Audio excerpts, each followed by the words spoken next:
Good morning, Desert Hills Middle. I want to share with you a trifecta of 3 tech tips that I think will be super helpful to all teachers. The first one is how to put a log entry into Powerschool. And some people might say, well, we used to do an educator's handbook. Yes, that's true, but it has changed. So this is really easy.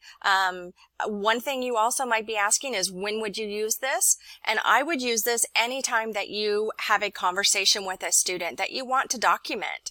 More often than not, that will reoccur, or that problem or behavior will reoccur, and you will wish that you have documented it so that Kim or Ron can see it when talking with parents, or even for yourself. So one thing, you're going to come into your Powerschool and you'll have this screen.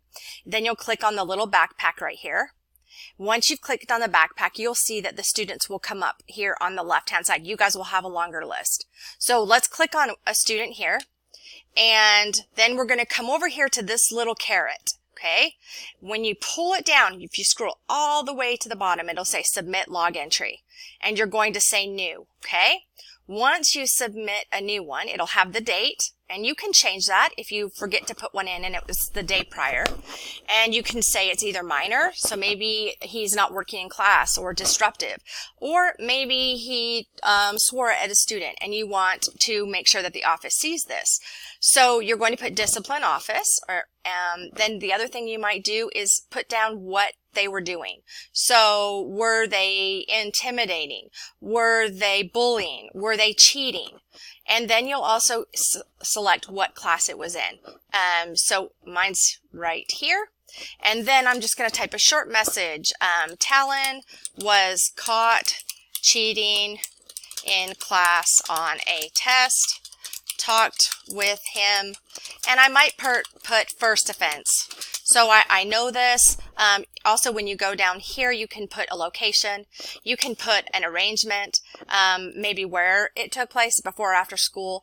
And then also you can put an action. You can put parent contact, parent conference, or if you just talk to the student, I do this a lot. I put a student conference there, noting for myself, hey, I've already talked to him, probably second offense, I'm going to call home.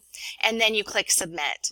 Once you click submit, it's going to show up under that student. So not only can you see it, but Ron and Kim or anyone with admin access to Powerschool can see it as well. Okay, so this is how you do a log entry. If you have questions about that, please let me know. The second thing I wanted to show you should help with some of your student grades, and I don't know who knows how to do this, but I had a teacher come ask me today, so I wanted to show you. So again, I want to give progress reports to all students in the class, and I don't want to have to go in and look every single one up. So I click on the backpack again, or sorry, not the backpack. I click on reports right here. Okay. Once you click on reports, you're going to click quarter 2, and then it'll say progress report right here. It's this little button. It needs to be bigger. I know. I don't know why it's little, but it is. And it says print. Once you click print, it's going to open up another screen, and every single student in your class will have a progress report for all of their classes, not just yours, which is really cool. So again, this is a way to do all of their progress reports. Now here's the third and final tip I'm going to give you, and I will share this with you if you would like it. At my prior school, Snow Canyon Middle, we used to have a Monday homeroom just like we do, and we had a teacher who would do a homeroom weekly grade tracker. So she would have them come in and get their Chromebooks, and they would fill this out. They would have access to this form. So all they have to do is, once they get this form, they type in their last name, their first name, today's date, and then they have to go down and click which one they have for their 1A class, their 2A, their 3A, all the way down through all of their classes. So they're taking the responsibility to look up their grades. Then they also can put in what their homeroom grade is if you would like. Then they have to put down what is the highest grade in all of their classes, and then what is the lowest. And then they have to put 3 missing assignments. If they don't have any missing assignments, which I know a lot of us hear, oh, I'm not missing anything, then they have to put 3 upcoming assignments or projects to focus on. And then they have to write down 3 action steps that they are going to take.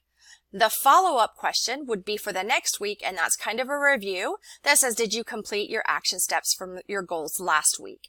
Now, once they submit this form, what's super awesome is that this is what you will have to look at all the information. So you can go down this list and it will have all of your students' last names and their first names, and you'll be able to go across and see what their grades are without having to take the time of looking every single one up.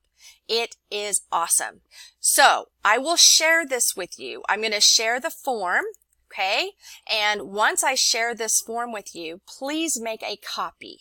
And you can do that by clicking up here, and then it should say make a copy right there. So you click on the little dots and say make a copy. Once you make that copy, you also are going to click right here, and you're going to say select response destination, and that's where it will create a brand new spreadsheet just for you. So I hope this helps. Please let me know if you have questions. I will come help you set this up if you would like me to do so, or if you need training on any of the 3 tips. Hope you guys have a great weekend. I know that you've worked hard this week with parent-teacher conferences. You guys are awesome. Have a great weekend.